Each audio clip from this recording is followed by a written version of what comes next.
සද්ධර්ම ශ්‍රාවක කාරුණික ගුණගරුක බෞද්ධ පින්නතුනි, අදත් මේ සදහැවත් පිරිස සැදී පැහැදී සූදානම් වෙන්නේ තථාගත ශාන්තිනායක සම්මා සම්බුදුරජාණන් වහන්සේ හඳුනා ගැනීම වෙනුවෙන් පවත්වනු ලබන මේ ධර්ම දේශනා මාලාවේ තවත් ධර්ම දේශනාවකට සවන් දීම සඳහායි සූදානම් වෙන්නේ.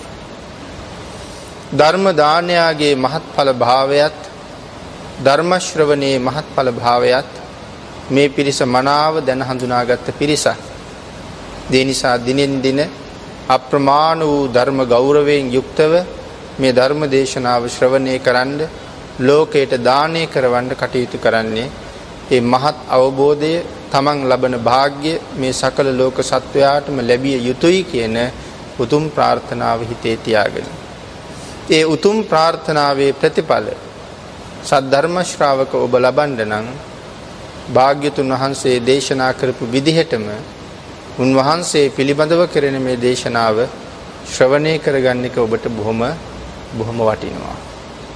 එනම් මේ ධර්ම දේශනාව ශ්‍රවණය කරන අතරතුරදීම මාගේ පංච නීවරණ ධර්මයන් යටපත් වේවා, සප්ත බෝධ්‍යාංග ආදී ධර්මයන් වැඩි දියුණු වේවා. මේ දේශනාව අතරතුරදීම මට උතුම් මාර්ගඵලයක් අවබෝධ වේවා කියන සිතින් යුක්තව අපි සද්ධර්ම ශ්‍රවණය කරමු. පින්නතුනි, මේ ධර්ම දේශනා මාලාවේ පහුගිය ධර්ම දේශනාව අපි නිමා කරන්න යෙදුනේ මේ භාග්‍යවතුන් වහන්සේ අබිනීහාරය පිළිබඳව කරුණු දක්වමින් සංසාරය තුල මොනතරම් පුණ්‍ය ධර්මයන් උන්වහන්සේ සිදු කළාද, ඒ සිද්ධ කරපු එක පින්කමක්වත් පුංචි පින්කම් නෙවෙයි. අපිට අල්පයි ස්වල්පයි වගේ පෙවුනට මහත්ඵල මහානිසංසදායක වෙන විදිහට පින්කම් සිදු කරන්න භාග්‍යතුන් වහන්සේ බෝධිසත්ව කාලේ කටයුතු කරලා තිබුණා. ඒ නිසා අපි ගිය දේශනාවේදී ගංගාරෝහණ පූජාව මම කෙටියෙන් සාකච්ඡා කළා. එතන භාග්‍යතුන් වහන්සේ පැහැදිලි කළා කිසිම පින්කමක් පුංචි පින්කම් නැහැ කියලා. පින්නතේ මේ බුද්ධ වංශ පාළියේ අපි සාකච්ඡා කරමින් යන්නේ මේ සුමේද කතා කියන කොටස. තාමත් සුමේද තාපසතුමා දීපංකර බුදුරජාණන් වහන්සේගෙන් පුෂ්ප උපහාර ලැබලා ලක්ෂ 4ක් මහරහතන් වහන්සේලාගෙන් පුෂ්ප පූජා ලැබලා මල් ගොඩක යට වෙලා ඉන්න මොහොත ලෝක සත්වයාගේ දාණය පිළිගන්න සුදුසු භාග්‍යතුන් වහන්සේ ප්‍රධාන ශ්‍රේණාශ්‍රවයන් වහන්සේලා දානශාලාවට වැඩම කළාට පස්සේ සුමේද තාපසතුමා නැගිටලා මේ මඩ වල උඩ, දැන් නම් වාඩි වෙන්නේ මල් ගොඩ උඩ, මල් ගොඩක් උඩ වාඩි වෙලා කල්පනා කරනවා භාග්‍යතුන් වහන්සේ මට මේ වාගේ විවරණයක් ලැබලා දුන්නා. මට පුළුවන්ලු බුදු වෙන්න. බුදුවරුන්ගේ වචනේ බොරු නෙවෙයි. එහෙනම් ඒකාන්ත වශයෙන් මට බුදු වෙන්න පාරමී පුරන්න පුළුවන්. දෙවිවරුත් ප්‍රීති ഘോഷා පවත්වමින් සුමේද තාපසතුමාට සිහිපත් කරනවා, ඔබ නිත්‍ය වශයෙන්ම බුදු වෙනවමයි. ඒ බුදු වෙන බව ඔබට තහවුරු කරන්න තව ස්වල්ප මොහොතකින් පෙර බෝසතුන් නියත විවරණ ලබාපු මොහොතේ පහළ වූ නිමිති ඔබ වෙනුවෙන්ද පහළ වෙනවා කියලා සඳහන් කරනවත් සමගම ඒ නිමිති 32ක් පහළ වෙන්න පටන් ගන්නවා. මේ නිමිති 32ම අපි සාකච්ඡා කළා දීපංකර බුදුරජාණන් වහන්සේගේ චරිතය සාකච්ඡා කරන තැන. ඒ නිමිති 32 මේ වෙලාවෙත් පහළ වෙනවා. එහෙනම් බෝධිසත්වයෙක් ලෞතර බුදු කෙනෙක් වෙනුවෙන් මේ නිමිති 32 පස්වතාවක් පහළ වෙනවා. එයින් පළවෙනි වතාව තමයි මේ නියත විවරණ ලබාපු වෙලාව. බෝධිසත්ව අවදියේ පළවෙනි නිමිති පහළ වෙන්න පටන් ගන්නවා. මේ නිමිති දැකලා සුමේද තාපසතුමා කල්පනා කරනවා මේ තනියමම වැටහෙන ඥානයක්. අපි මීට කලින් දේශනාවක හත්තිපාල ජාතකයේ බොහොම කෙටියෙන් සිහිපත් කළා. මේ බෝධිසත්ව අවදීයේද කොයි තරම් තනිව වැටහීමේ නුවණක් තිබුණද කියන කාරණාව. මේ ත්‍රිපිටකයේ පුරාවටම ඒකට කරුණු කාරණා බොහොම සඳහන් කරනවා. එහෙනම් බෝධිසත්ව අවදීයේත් එහෙම වැටහුණා නම් මේ අන්තිමාත්ම භාවයට එනකොට මොනතරම් වැටහීමක් තියෙන්නේ නැද්ද? සිද්ධාර්ථ කුමාරයාට කොයිතරම් වැටහීමක් තියෙන්නේ නැද්ද? ඉතින් ඒ නිසා සිද්ධාර්ථ කුමාරයාට අමුතුවෙන් ගුරුවරු අවශ්‍ය වුණේ නැහැ. මේ තියෙන සකල ශිල්ප කලාවන් උන්වහන්සේට ස්වයම්භූ ඥාණයට ඉබේ වැටහෙනවා. ඒ නිසා මේ වෙලාවෙත් මේ Tamanටමයි වැටහෙන්නේ මේ බුදුරජාණන් වහන්සේ ප්‍රකාශ කරපු කරුණු ටික තහවුරු කරවා ගන්න උදාහරණ කීපයක් Tamanට වැටහෙනවා. රසක් වැටහෙනවා, නමුත් කීපයක් සඳහන් කරනවා. ඊළඟට මේ බුද්ධත්වයේ වෙනුවෙන් පිරිය යුතු පාරමිතා මොනවද? ඒකත් ඉබේ වැටහෙනවා. වැටහිලා Tamanටම තමා විසින් අවවාද කරගන්නවා.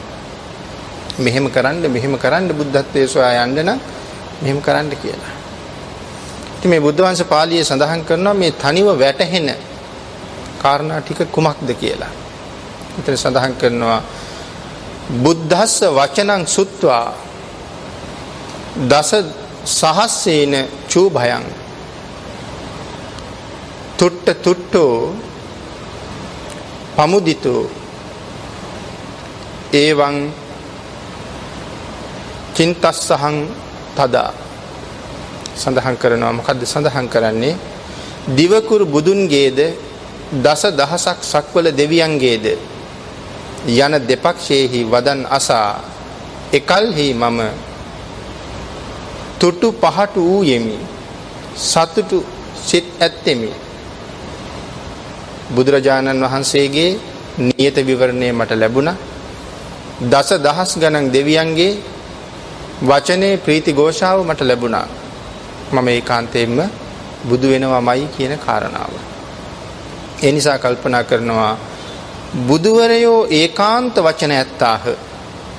බුදුවරුන්ගේ වචන කවදාවත් වෙනස් වෙන්නේ නැහැ. ඒකාන්තමයි ඒ වචනය. ප්‍රකාශ කළාම තමයි ඒක ගලේ කෙටු අකුරට වඩා ඊටාම සත්‍යයි. ගලේ අකුර වෙනස් වෙන්න පුළුවන්. නමුත් භාග්‍යතුන් වහන්සේගේ වචනේ කවදාවත් වෙනස් වෙන්නේ නැහැ. එහෙනම් බුදුවරයෝ ඒකාන්ත වචන ඇත්තාහ. ජින වූ සර්වඥයෝ නොසිස් වචන ඇත්තාහ. සර්වඥයන් වහන්සේලාගේ හිස් වචන නැහැ. ඒ වචනේ සම්පූර්ණයි, පිරීලයි තියෙන්නේ. බුදුවරයන්ගේ අපත්‍ය බසක් නැති මම ඒකාන්තයෙන් බුදු වෙමි. බුදුවරයන්ගේ අපත්‍ය බසක් නැතිනම් ඒ බව සත්‍යයි. ඒ කියන්නේ මම ඒකාන්ත වශයෙන්ම බුද්ධත්වයේ ලබනවාමයි කියලා තහවුරු කරගන්නවා. නැවතත් සිහිපත් කරනවා යම්සේ අහසෙහි දමන ලද ගල් කැටයක්, අහසට විසි කරපු ගල් කැටයක් කවදාවත්ම අහස රැඳෙන්නේ නැහැ. අපි යොදාපු ශක්තිය ඉවර වෙනවත් සමගම ඒ ශක්තිය තියෙනකන් උඩ යනවා. ඒ ශක්තිය ඉවර වෙනවත් සමගම මේ ගල් කැටේ පහළට එනවා.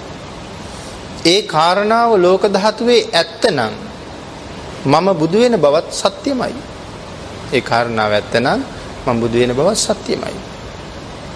යම්සේ සියලු සත්වයනට මරණය ඒකාන්ත සාස්වතද එසේයින්ම බුද්ධ ශ්‍රේෂ්ඨයන්ගේ බසද ඒකාන්ත සාස්වත වන්නේය. ගල් කටේ බිම වැටෙන බව සත්‍ය නම් භාග්‍යතුන් වහන්සේලාගේ වචනයත් එසේම සත්‍යයි. මේ ලෝකේ ඉපදුන සත්වයා ඒකාන්ත වශයෙන් මැරෙන බව සත්‍ය නම් භාග්‍යතුන් වහන්සේගේ වචනයත් එසේම සත්‍යයි. එහෙනම් මම ඒකාන්ත වශයෙන් බුදු වෙන බවද සත්‍යයි. යම්සේ රැය ගෙවීම පැමිණි කලෙහි හිරු උදාවීම ඒකාන්ත වේද. රැය ගෙවීම පැමිණි කලෙහි රාත්‍රිය ගෙවීමත් එක්කම සූර්යාගේ උදාව සිද්ධ වෙනවා. රාත්‍රිය ගෙවාගෙන සූර්යා උදා වෙනවා. එහෙනම් රැය ගෙවීම සිදු වෙනවත් සමගම සූර්යාගේ උදාව ඒකාන්තයෙන් සිදුවන්නේද බුද්ධ ශ්‍රේෂ්ඨයන්ගේ වචනයත් එසේම සත්‍යයි. එහෙමනම් මම බුදු වෙන බවත් සැබෑම සත්‍යයි. මේ උදාහරණ මේ ප්‍රකාශ කරන දේවල් මේ ගන්න කරුණු මේ ස්වයම්බු ඥාණයෙන් තමන්ට වැටහිලාමයි මේ සඳහන් කරන්නේ. 113 වෙනි ගාථාව පින්නතුනි සඳහන් කරනවා මෙසේ සයනෙන් නික්මුණු සිංහයාගේ නාද කිරීම ඒකාන්ත වේද එසේයින්ම බුද්ධ ශ්‍රේෂ්ඨයන්ගේ වචනේද ඒකාන්තයි. සයනෙන් නික්මුණු සිංහයා නිදාගෙන ඉන්න සිංහෙක් නිින්දෙන් අවදි වුණාට පස්සේ ඒකාන්ත වශයෙන් ඔහු සිංහනාද කරනවාමයි. ඒකත් මේ ලෝකේ සත්‍යම දෙයක්. ඔහු සිංහනාද කරන බව සත්‍යද? භාග්‍යතුන් වහන්සේගේ වචනයත් එසේම සත්‍යයි. එහෙනම් මම ලෞතුරා බුදු වෙන බවත් ඒකාන්ත සත්‍යයි. යම්සේ ආපන්න සත්ත්‍තෙම, එතන ආපන්න සත්ත්‍තෙම කියලා කියන්නේ ගැබිනි මව. යම්සේ ගැබ්ගත් මව කුසට දරුවෙක් ආවට පස්සේ ඒ අම්මා දරුවා බිහි කරනවාමයි. අය ජීවිත කාලෙම කුසේ තියාගෙන ඉන්නේ නැහැ. ඒ සිදු වෙන්නේම නැති දෙයක්. ගැබිනි මව දරුවා බිහි කරන බව සත්‍ය නම් බුදුවරයන්ගේ වචනේද සත්‍යයි. එහෙමනම් ඒ භාග්‍යතුන් වහන්සේ මට බුදු වෙන්න පුළුවන් කියලා ප්‍රකාශ කළා. ඒ කියන්නේ මම ඒකාන්තයෙන් බුදු වෙනවාමයි. උඩ දෙව්ලොව යට මිනිස් ලොව දස දිසාවෙහි යන ධර්ම ධාතුව හිමිකොට ඔබිනොබ දිවකුරු ඔබිනොබ බුදුකුරු දහම් සොයන්නේ නම් මැනවි. උඩ දිසාවේ දෙවියෝ, යට දිසාව එතන සඳහන් කරන්නේ මිනිස්සු. දස දිසාව ප්‍රධාන දිසා 4යි අනු දිසා 4යි. එතකොට 8යි උඩයි 8යි 10යි. මේ දස දිසාවෙහි ධර්ම ධාතුව හිමිකොට ඔබිනොබ බුදුකුරු දහම් සොයන්නේ නම් මැනවි. ඒ කියන්නේ මේ දස දිසාවේම හැසිරෙමින් මේ බුද්ධ කාරක ධර්මයේ මං සොයන්නේ නම් මැනවි. මං දෙව්ලොව ගිහිල්ලත් හෙව්වේ බුද්ධ කාරක ධර්මයේ. මනුලොව ඉපදිලා හෙව්වෙත් බුද්ධ කාරක ධර්මයේ. ඇයි යට දිශාව ඊට පල්ලෙහාට සඳහන් කළේ නැත්තේ? මේ නියත විවරණේ ලබා ගත්තට පස්සේ කවදාවත් සතර පායාදී දුගතියකට කියලා සඳහන් කරාම තිරිසන් ආත්මවල ඉපදුනා. නරකයට යන්නේ නැහැ. නරක, പ്രേත, අසුර කියන තැන්වල ඉපදෙන්නේ නැහැ. එහෙනම් මේ හැමතැනම හෙව්වේ බුද්ධකාරක ධර්මයමයි. ඒ කියන්නේ බුදු බව කරවන ධර්මය, බුද්ධකාරක ධර්මය. ඒ නිසා සඳහන් කරනවා එකල්හි බුදුකුරු දහම්, බුදු බව කරවන බුද්ධත්වයේ ලබලා දෙන දහම් විමසනුයේ මහර්ෂි වූ පූර්ව බෝසතුන් විසින් ඇසුරු කළ සම්බෝධියට මහා මාර්ග වූ පළමුවන දාන පාරමිතාව දිටීමි. දැන් විමසනවා පෙර බෝසතුන් මේ මහර්ෂි තත්ත්වයටපත් වෙන්නේ. එතකොට භාග්‍යතුන් වහන්සේට මහර්ෂි කියන වචනයත් පාවිච්චි කරලා තියෙනවා. සියලුම ඍෂිවරයන්ට අධිපති කියන අර්ථයෙන් මහර්ෂි කියන වචනයත් ප්‍රකාශ කරලා තියෙනවා. සඳහන් කරනවානේ ලෝක ධාතුවේ නම් 1018කින් ආමන්ත්‍රණය කරනවා කියලා. ඉතින් ඒ අතර මේ මහර්ෂි කියන වචනයත් භාග්‍යතුන් වහන්සේ වෙනුවෙන් තිබිලා තියෙනවා. එහෙනම් ඒ මහා ඍෂි භාවයටපත් වෙන්න පෙර බෝධිසත්වවරු කුමන ධර්මයන් අනුගමනය කළේද කියලා තමයි මෙනෙහි කරනවා. අන්න එහෙම මෙනෙහි කරනකොට තමයි මේ පළමුව දාන පාරමිතාව දිටීමි. ඉස්සරලාම සම්පූර්ණ කරන්න ඕනේ දාන පාරමිතාවයි. මේත් එක්ක මේ එක පාරමිතාව තමයි පාරමිතා කීයක් හැටියට මේක පුරන්න ඕනේ නැද්ද? පාරමී, උපපාරමී, පරමත්ත පාරමී. ඒත් මේක බොහෝ වෙලාවට හරියට කල්පනා කරුවේ නැත්තම් අපි වරද්ද ගන්නවා. අපි කල්පනා කරගෙන ඉන්න පාරමිතාව ලොකුම එක. උපපාරමිතාව ඊට වඩා ටිකක් කුඩා එක. පරමත්ත පාරමිතාව චූටිම එක. නමුත් මේ උප කියහම දැන් උපනායක කියහම ප්‍රධාන නායකයට වඩා ටිකක් කුඩයි. අරයට තියෙන බලතලම නැහැ. උපනායකයා ඉන්නකොට ප්‍රධාන නායකයා ඉන්නකොට උපනායකයා කණ්ඩායම හසුරවන්න යනවා අඩුයි. අරයගෙන් උපදෙස් ලැබුණොත් විතරයි එතෙන්ට යන්නේ. ඒ කියන්නේ උප කියලා කියන්නේ ටිකක් ප්‍රධානට වඩා කුඩයි. හැබැයි ඒ සිංහලේ පාලියට යනකොට උප කියලා කියන්නේ පාරමිතාවට වඩා උපපාරමිතාව මහා බරපතලයි. උපපාරමිතාවට වඩා පරමත්ත පාරමිතාව ඊටත් වඩා බරපතලයි. තමන් හොයාගත්තා වූ ධන සම්පත් දන් දෙන එක පාරමිතා. තමන්ගේ අංගපසංග දන් දෙන එක උපපාරමිතා. හොයාගත්ත ධන සම්පත් දන් දෙන එක ලේසි. ඔය අතපය දන් දෙන එකේ තරම් ලේසි නෑ. ඒ කියන්නේ එහෙනම් පාරමිතාවට වඩා උපපාරමිතා හරි ප්‍රබලයි. අතපය දන් දෙන්න පුළුවන් කියලා කියමු ශරීර කොටස්. ජීවිතේ දන් දෙන එක ඊට වඩා අමාරුයි. පරමත්ත පාරමිතා කියලා කියන්නේ පාරමිතා ටික වැඩිලා කවුරු හරි මගෙන් ජීවිතේ ඉල්ලුවොත් දැන් ජීවිතේ දෙන්න ලෑස්තියි. එහෙනම් මෙන්න මේ කාරණාවේ දාන පාරමිතාව මුලින්ම අරමුණු වෙනවා. දාන පාරමිතාව අරමුණු කරලා ඒ දානය කොහොම සම්පූර්ණ කරන්නද? එනිතර මේ දානය කියන වචනේ තේරුම Tamanට අවවාද කරගන්නවා. ඔබ දාන පාරමිතාව සම්පූර්ණ කරන්න. බුදු බවට යන්න ඕනේ නම් දාන පාරමිතාව ඔබ සම්පූර්ණ කරන්න. කවුද මේ කියන්නේ? සුමේද තාපසතුමා විසින් සුමේද තාපසතුමාටම කියා ගන්නවා බුදු වෙන්න ඕනේ නම් බුද්ධ කාරක ධර්මයේ හරියටම පුරන්න. පින්නතුනි දන් දෙනවා කියලා කියන්නේ අත්හරින්න පුරුදු කරනවා කියන එකයි. දන් දීම කියන්නේ අත්හැරීම.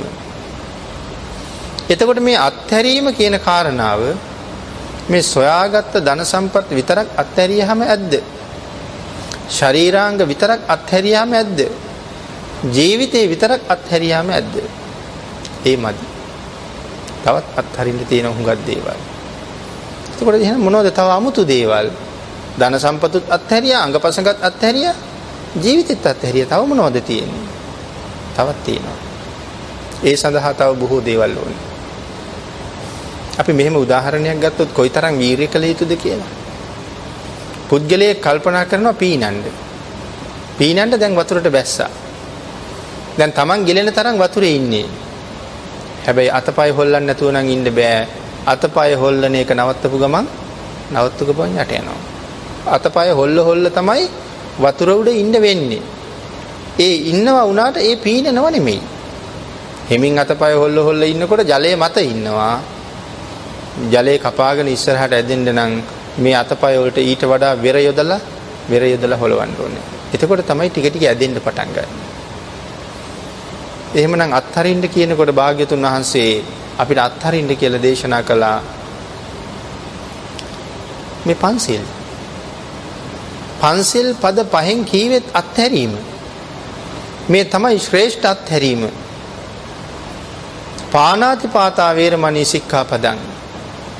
මගේ ජීවිතයේ මෙතෙන් පටන් කිසිම දවසක මං අනුන්ගේ පණ නසන්නේ නැහැ. අනුන්ගේ පණ නසනවා කියන කාරණාව මගේ ජීවිතෙන් සදහටම අත්හැරලා දානවා. බාහන භාග්‍යතුන් වහන්සේ අත්හැරීම අපිට පුරුදු කරලා තියෙන හැටි. අත්හැරීම කියන වචනේ පැත්තක තියලා සීලය කියන වෙන මාතෘකාවක් ඔස්සේ ඇවිල්ලා මිනිස්සුන්ට අත්හැරීම එතනින්ම භාග්‍යතුන් වහන්සේ පැහැදිලි කරලා දීලා. හොරකම් කරනවා. මගේ ජීවිතේ කවදාවත් අන්සතු වස්තුව පැහැර ගැනීම කියන කාරණාව මම සදහටම අත්හැරලා දානවා. අනුන්ගේ කාමවස්තු පරිහරණය කරන එක සදහටම අත්හැරලා දානවා. අනුන් රවට්ටන්න බොරු කියන එක සදහටම අත්හැරලා දානවා. මදයට සහ ප්‍රමාදයට පත් කරන දේවල් සදහටම අත්හැරලා දානවා. මේ නිවන් සොයාගෙන යන මට්ටමයි. නමුත් මේක ඊටාම සාමාන්‍ය පෙරපාසල් මට්ටමයි. එහෙනම් ඊට පස්සේ තියෙනවා අෂ්ටාංග සීලය. ඊළඟට තියෙනවා නව සීල්. ඊළඟට තියෙනවා දස සීල්, සාමණේර සීල්, උපසම්පදා සීල්. සීල් කොච්චරද? එම්නම් අෂ්ටාංග සීලයේදී හරියටම අත්හැරියනම් නච්ච, ගීත, වාදිත, විසූක, දස්සන. මේ අටසිල් වල ඉන්න කෙනාට අටසිල් වල ඉන්න අයට කවදාවත් ගීත අහන්න බෑනේ. ගීත අහන්න බෑ, නෘත්‍ය බලන්න බෑ. පන්සිල් වල ඉන්න කෙනාට පුළුවන්. මේ සඳහන් කරන්නේ පන්සිල් වලින් ඉහළ මට්ටමට. දැන් අද මම අටසිල් අරගෙනයි ඉන්නේ. කෙනෙක් කල්පනා කරනවා. මට දැන් හිතෙනවා රූපවාහිනිය හැමදාම බලන ටෙලි නාට්‍ය දැන් යනවා. නමුත් අද සිල් අරන් හින්දා මම ඒක බලන්නේ නැහැ. සිල් අරන් හින්දා බලන්නේ නැහැ. හැබැයි හිට බලනවා. තාම නීවරණ ප්‍රහාණය කරන මට්ටමට ඇවිල්ලා නැහැ. මේ මට්ටම තියෙන්න බෑ. එහෙමනම් ඒ ටෙලි නාට්‍ය සදහට මම අත්හැරලා තියෙන්නේ. ආය ඒක බලන්න හිතෙන්නේ නැහැ. සිල් ගත්ත හින්දා නෙමෙයි. අටසිල් ඇතත් නැතත් ඒ රූපවාහිනිය බලනවා කියන කාරණා මම සදහටම ජීවිතේ අත්හැරලායි තියෙන්නේ. ගීතයක් නම් අහන්න හිතෙනවා. සිල් අරන් හින්දා බෑ.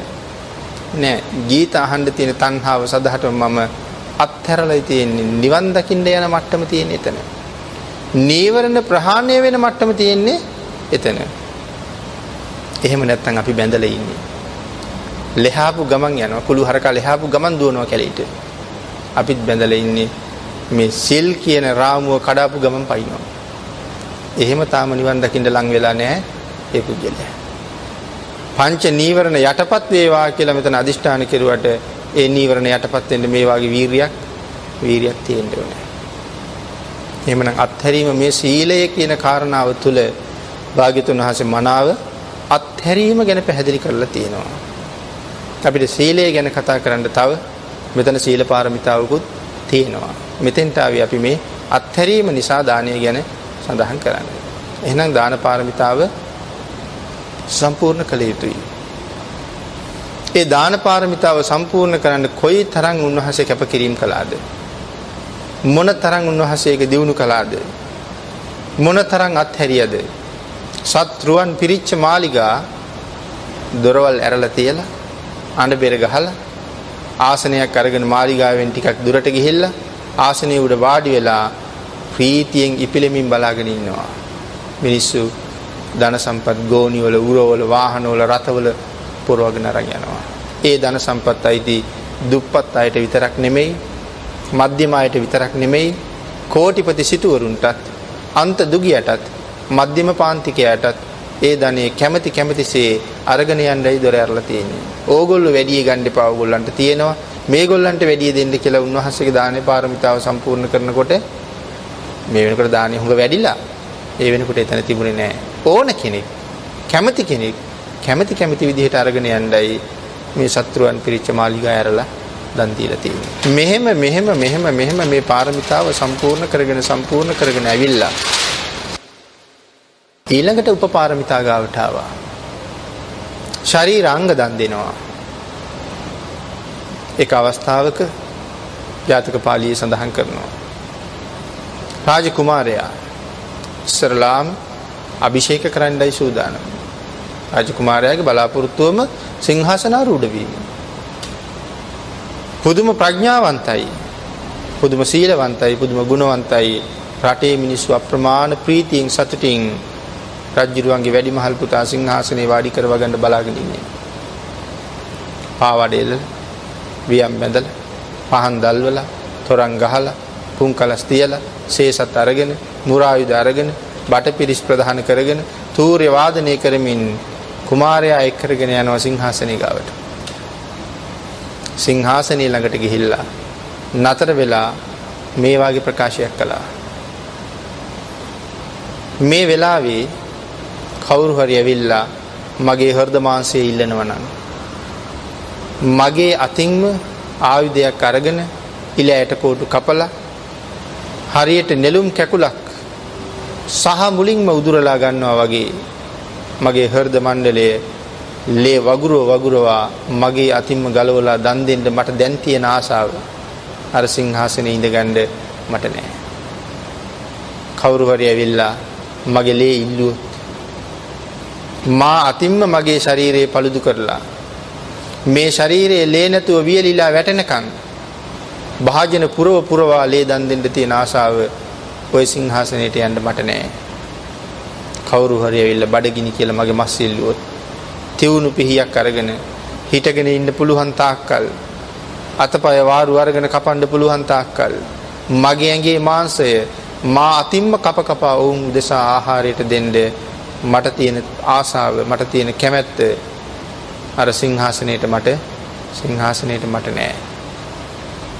එහෙනම් අංග ප්‍රත්‍යාංග දන් දෙන්න පුරුදු කරලා තිබ්බ තරම් ශරීර මාංශය දන් දෙන්න පුරුදු කරලා තිබ්බ තරම් එහෙනම් මේ දාන පාරමිතාව පුරාගෙන යනකොට උන්වහන්සේ මේ තැන්වලටත් මේ විදිහටම ආවා. මේ කටයුතු සියල්ල සම්පූර්ණ කරලා මේ මහා පාරමිතාව මේක වෙස්සන්තර රජුරුවත් මුදුන්පත් කළා. ඒ කියන්නේ අනික් බුද්ධකාරක ධර්ම 9ම සම්පූර්ණ කරලා ඉවර වෙන තුරුත් දාන පාරමිතාව තාමත් තියෙනවා. මහා පාරමිතාව. එහෙමනම් මේ සංසාරයෙන් එතර යන්න දන් දෙන්න එපාද? ඕනෙම නැද්ද දන් දෙන්න? ඕනෙමයි දන් දෙන්න. නමුත් ඇතම් කෙනෙක් කතා කරනවා භාවනාවෙන් පමණයි සංසාරයෙන් එතර යන්න පුළුවන් කියලා. භාවනාව අවශ්‍යයි. නමුත් භාවනාවෙන් පමණයි එතර යන්න පුළුවන් කියලා කියහම ඒක මිත්‍යා දෘෂ්ටියක් බවට පත් වෙන එක. භාග්‍යවතුන් වහන්සේ එහෙම කාරණාවක් දේශනා කරලා නැහැ. අපිට නිවන් දකින්නයි ඕනේ. උන්වහන්සේට ඕනේ බුද්ධත්වයේ ලබන්න මිනිස්සුන්ට නිවන හොයලා දෙන්න. අපේ ගුරු තනතුරට යන්න. එතෙන්ට එන්න ඒ මහා වීරයන් වහන්සේට දාණය මේ තරම් පිටුවහලක් වුණා නම් අපිට නිවන හොයන්න දාණය එපා නැහැ.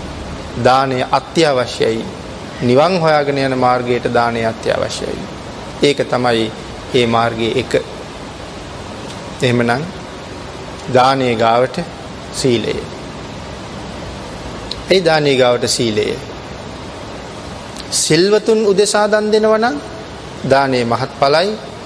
තමන් සිල්වත් වෙලා දන් දෙනවා නම් කාට දන් දුන්නත් ඒත් දානයේ මහත්ඵලයි. හැබැයි මමත් සිල්වත් මගේ ප්‍රතිග්‍රාහකයාත් සිල්වත් නම් ඒ දානයේ අතිශයින් මහත්ඵලයි. සිල්වත් ප්‍රතිග්‍රාහකයෝ හම්බ වෙන්නේ නැහැ කියලා දාන පාරමිතාව පුරන බෝධිසත්වවරු මේ සත්පුරුෂයන් නැත්තම් මාර්ගඵලලාභීන් හමු වෙන කාලවල විතරක් දන් දීලා මේ වැඩේ කරන්න ගියා නම් අපේ බුදු පියාණන් වහන්සේ අපිට හම්බ වෙන්න තව කොච්චර කල් ඇයිද? ඉතින් බුදුවරු පහළ වෙන්නේ ඊටාම කලාතුරකින්. ලෝකේ මාර්ගඵලලාභීන් ඉන්නේ ටික කාලයයි. බොහෝ කාලයක් ජීවත් වෙන්නේ මාර්ගඵල ලබාපු නැති අය ක්‍රමක්‍රමයෙන් දුස්සීලයි. එහෙනම් මේ කෙටි කාලය තුර විතරක් මේ මහා පාරමිතාව මේ උත්තරමියෝ සම්පූර්ණ කරලා කවද ඉවර කරන්නද බුද්ධ කාරක ධර්මය?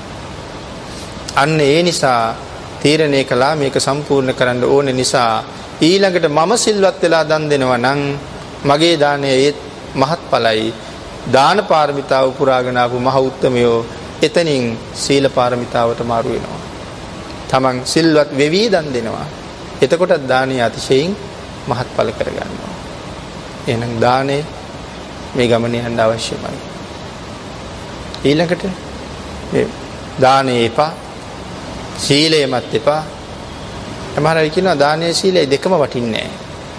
භාවනාවයි වටින්නේ කියලා. මේ අපේ රටේ ඉන්නවා එහෙම කියන අය. එක තැනක ධර්මදේශනාවකට ගියපු වෙලාවක මගෙන්ම ඇහුවා. මේ ලොකු භාවනා මධ්‍යස්ථානයක් කරන කෙනෙක්. ස්වාමීන් වහන්සේ මේ එන අය මේ දානේකුයි සීලේකුයි පස්සේ දුවනවා මිසක් මේ භාවනාවට වැඩි ඇල්මක් දක්වන්නේ නැහැ. මොකද මේගොල්ලන්ට භාවනාව විශේෂයි කියන එක පැහැදිලි කරලා දෙන්න කියලා මගෙන්ම ඉල්ලීමක් කළා. සීල විසුද්ධියක් නැතුව කොහෙද චිත්ත විසුද්ධියකට යන්නේ? ඉතින් උත්තර දෙන්න හරි අමාරු වෙනවා සෑහෙන කාලයක්. නමුත් ධර්මයේ නිසා ඒ සියල්ල අතහැරලා උත්තර දෙන්න වෙනවා. දානය සම්පූර්ණ කරන්න ඕනේ. සීල විසුද්ධියක් ඕනේ. සීල විසුද්ධියෙන් තමයි චිත්ත විසුද්ධියට යන්නේ. භාවනාව වඩ아가න යන යෝගාවචරයා තමන්ගේ හිත සමාධියට එන්නෙම නැත්තම් ආපහු හැරිලා බලන්න ඕනේ තමන්ගේ සිල් දිහා. එතකොට වැටහෙනවා අඩුපාඩුවක් තියෙනවා මගේ. ඒක පිරිසිදු කරලා ඉඳගත්තා නම් එතන ඉඳලා ඉස්සරහට යන්න පටන් ගන්නවා. එහෙනම් සීලය පිරිසිදු වෙන්න ඕනේ. අන්න ඒ වගේ තමයි මේ පාරමිතා, උපපාරමිතා, පරමත්ත පාරමිතා. උප සහ පරමත්ත කියන ඒවා අපි කුඩාවට සලකනවා වගේ වර්තමාන වෙනකොට බොහෝ දෙනා මේ සීල, සමාධි, ප්‍රඥා කියන කාරණාවත් වරද්දනවා. හිතලා නොදැන වරද්දනව නෙමෙයි දැනගෙන වරද්දනවා. සමහර අය සඳහන් කරන හැටියට බුදුරජාණන් වහන්සේටයි වැරදිලා තියෙන්නේ. භාග්‍යතුන් වහන්සේ තමයි දේශනා කරුවේ සීලෙන් සමාධියෙන් ප්‍රඥාවට කියලා. නමුත් මේ ඇතැම් අය සඳහන් කරන්නේ නැහැ මුලින්ම ප්‍රඥාවට, ප්‍රඥාවෙන් සීලයට, එයින් සමාධියට. ප්‍රඥාවෙන් සමාධියට, එයින් සීලයට. ඒකට බලාගෙන ගියාම දැන් මේක වැරදිලා තියෙන භාග්‍යතුන් වහන්සේ. නමුත් අපි කවුරුවත් දන්නේ නැහැ අපිට කොච්චර වැරදිලාද කියලා.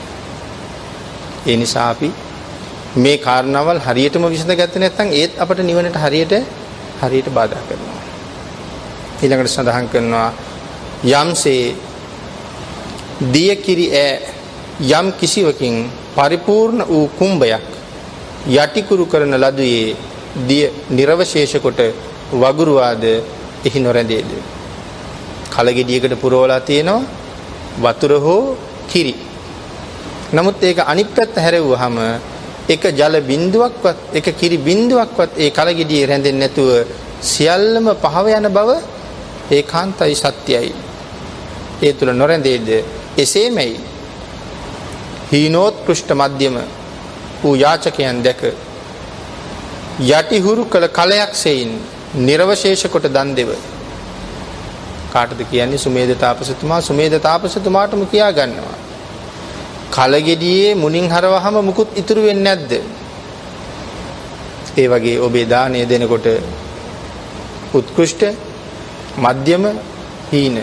නැත්තම් හීන, මධ්‍යම, උත්කෘෂ්ඨ. මෙතන සඳහන් කරන්නේ හීනෝත්කෘෂ්ඨ මධ්‍යම, හීන උත්කෘෂ්ඨ මධ්‍යම. මේ කියන අය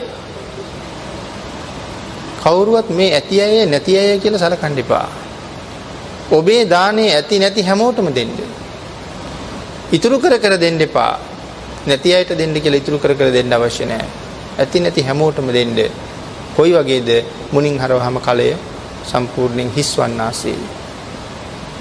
ඊළඟට සඳහන් කරනවා යම් හේකින් බුදුකුරු දහම් වූ මෙතෙක්ම නොවන්නාහුද එහෙයින් යම් ධර්ම කෙනෙක් බෝධිය මුහුකුරු වන්නහුද ඒ අනිකෙකු බුදුකුරු දහම් සොයන්නේ.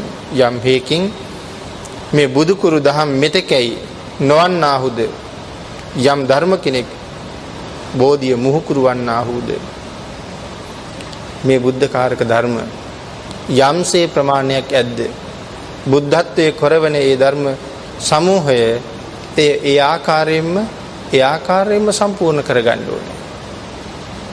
කොතරම්ද බුද්ධත්වයේ උදෙසා සම්පූර්ණ කරන්න ඕනේ පාරමිතා ප්‍රමාණය?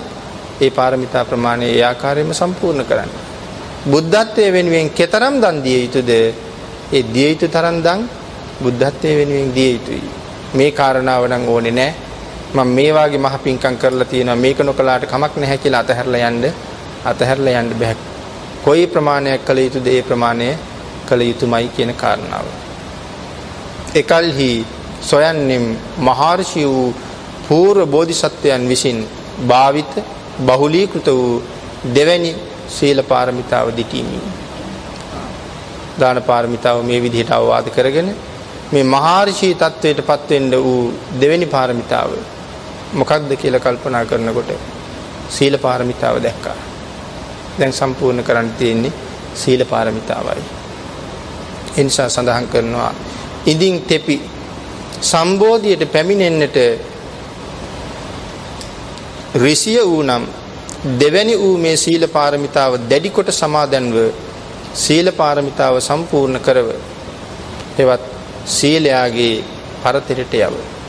සීලේ කෙරවලට යන්න සීල පාරමිතාව සම්පූර්ණ කරන්නයි. සීලේ කෙරවලට යන්නයි මේ. අතන මෙතන ටික බලනකොට අඩුපාඩු තියෙන්න බෑ. සම්පූර්ණ කරන්න කියලා තියෙනවා නම් යම් ප්‍රමාණයකට සීලය ඒ ප්‍රමාණයටම මේ සීලය පුරලා සම්පූර්ණ කරලා තියෙන්න ඕනේ. කොයි විදිහටද කියලා සඳහන් කරනවා යම්සේ සෙමර මුව තෙමේ වලක් කිසිවෙක්හි ලැබුණේ වාලදිය නොසිඳීද එහිම මරණයට පැමිණේද. කවුද මේ චමරි මුව? එහෙම නැත්නම් අපි සෙමර මුව කියලා සඳහන් කරනවා. සෙමර මුවා කියන සතා තමන්ගේ වලිගයට බොහොම ප්‍රියයි.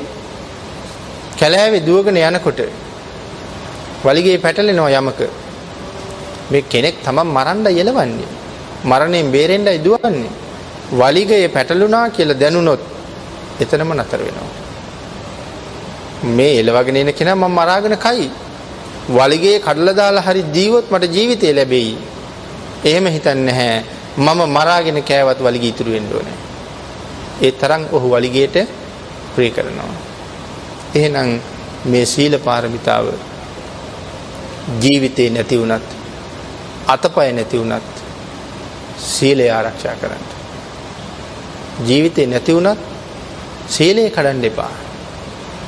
කවුරුවත් ජීවිතේ නැති කරනවා කියලා සිල් කඩන්න කීවත් සිල් කඩන්න එපා. අන්න එහෙමයි සිල්හි පිහිටන්න භාග්‍යතුන් වහන්සේ දේශනා කළේ. ඒක හරි ශක්තිමත් සීලයක්. කොයි වගේද? යමෙක් ප්‍රාණඝාතය අතහැරියනම් ඒ සීලය ආරක්ෂා කරන තාක්කල් ලේසියෙන් කෙනෙකුට තමන් අකමැති වෙලාවේ තමන් මරන්න නම් බෑ. සංසාරේ මේක ප්‍රගුණ කරලා තියෙනවා නම් අකමැති වෙලාවේ මරන්න බෑ. එහම සඳහන් කරන්නේ හොඳට මේක ප්‍රගුණ කරලා තියෙනවා නම්. කවුරු හරි ඇවිල්ලා අපිට ගෙනල්ලා දෙනවා එළු පැටියෙක්. අපිට ගෙනල්ලා දෙනවා පිහියක්. මේ පුද්ගලයා කඩුවක් ගෙනල්ලා මගේ බෙල්ලට තියා ගන්නවා. මේ එළුවගේ බෙල්ල කැපුවේ නැත්තම් උඹේ බෙල්ල කපනවාමයි. මේ එළුවගේ බෙල්ල කැපුවොත් මට මේ එළුවගේ ඇඟේ තියෙන ලෝමගස් ගානට සංසාරේ මගේ බෙල්ල කැපෙන්න සිද්ධ වෙයි. ඔබ අද මගේ බෙල්ල කැපුවොත් මට අහිමි වෙන්නේ කාත්මයයි. මේ බෙල්ල කැපුවොත් මට ආත්ම කෝටි ප්‍රකෝටි ගානක් මේ විදිහටම අහිමියි. ඒ වෙනුවෙන් අද මගේ බෙල්ල කැපුවත් මම මේ සතාගේ බෙල්ල කපන්නේ නැහැ. තමන්ගේ ජීවිතේ පරිත්‍යාග කරන්න පුළුවන් තැනට සීලය ප්‍රගුණ කරන්න අවශ්‍ය වෙනවා. එහෙම සීලයක් ප්‍රගුණ කරන්නයි බෝසතාණන් වහන්සේ මේ සූදානම් වෙන්නේ. එහෙනම් කොයි වගේද? ඊළඟට මෙතන සඳහන් කරනවා. එසේයින්ම තෙපි ප්‍රාතිමෝක්ෂ සංවරාදී සිව් බිම්හි සිල් පුරව සෙමර මුවා වාලදියසෙයින් හැම කල්හි සීලය ආරක්ෂා කරව. සෙමර මුවා වලිගේ යම්සේ ආරක්ෂා කරනවද සීලය හැමදාම එසේම ආරක්ෂා කරන්නේ. ප්‍රාතිමෝක්ෂ සංවර සීලය. මොකද්ද මේ ප්‍රාතිමෝක්ෂ සංවර සීලය කියලා කියන්නේ? විශේෂයෙන් භික්ෂුව සඳහා දේශනා කරපු සීලය. ප්‍රාතිමෝක්ෂ සංවර සීලය. නිර්වාණය වෙනුවෙන්ම තියෙන සීලය. ප්‍රාතිමෝක්ෂ සංවර සීලය. හැබැයි ඉතින් රහත් භාවයේ හොයාගෙන නිවන හොයාගෙන යන ගිහි කෙනාට උනත් මේ උත්කෘෂ්ඨ සීලයට එන්න ඕන එතෙන්ට එනකොට. ඒක භික්ෂුවට විතරක් නෙවෙයි. නමුත් භික්ෂුව ඍජුවම නිවන් සඳහාම බැහැගත් කෙනෙක් නිසා කෙලින්ම උන්වහන්සේට ප්‍රාතිමෝක්ෂ සංවරය. නමුත් ක්‍රමක්‍රමයෙන් ගිහියා එතෙන්ට පැමිණිය යුතුයි. සීල විසුද්ධියට අති උතුම් තැනටම පැමිණිය යුතුයි. ඊළඟට සඳහන් කරනවා ආජීව පාරිශුද්ධ සීලය. මොකද මේ ආජීව පාරිශුද්ධ සීලය කියලා කියන්නේ? ජීවත් වීම සඳහා වැරදි වැඩ කරන්නේ නැහැ කියන එකට කියනවා ආජීව පාරිශුද්ධ සීලය. මගේ ජීවිතයේ උදෙසා මම වැරදි වැඩ කරන්නේ නැහැ. ජීවත් වීම උදෙසා ප්‍රාණඝාත කරන්නේ නැහැ. ජීවත් වීම උදෙසා හොරකම් කරන්නේ නැහැ. ජීවත් වීම උදෙසා කාම මිත්‍යාචාරයේ යෙදෙන්නේ නැහැ. නැත්නම් ජීවිතේ සැපවත් කර ගැනීම වෙනුවෙන් කාම මිත්‍යාචාරයේ යෙදෙන්නේ නැහැ. එහෙනම් මේ ප්‍රාණඝාත, අදත්තා දාන, කාම මිත්‍යාචාර ඒ වගේ යෙදෙන්නේ නැහැ. ඊට අමතරව ජීවත් වීම වෙනුවෙන් බොරු කියන්නේ නැහැ. කේලම් කියන්නේ නැහැ. පරුෂ වචන කියන්නේ නැහැ. හිස් වචන කියන්නේ නැහැ. කාරණා 7යි. මෙන්න මේ කාරණා 7 දිවි හිමියෙන් ආරක්ෂා කරනවා කියලා කියන්නේ ආජීව පාරිශුද්ධි සීලයයි. මේ කාටද? ගිහියයිට. එතකොට භික්ෂුන් වහන්සේට එක්විසි අනේසණයෙන් වැළකෙන්න කියලා දේශනා කරලා තියෙනවා. අනේසණ 21ක් තියෙනවා. මොකද මේ එක්විසි අනේසණය?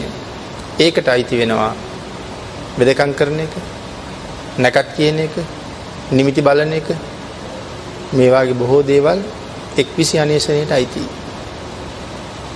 ගිහි කටයුතු ඒවා කරන්න ගිහි අය ඉන්නවා.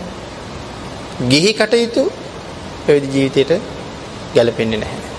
එහෙනම් මේවට එක්විසි අනේසන කියලා සඳහන් කරනවා. ඊට පස්සේ මේක අඟුලිමාල සූත්‍රයේත් මෙහෙම ප්‍රශ්නයක් එනවා.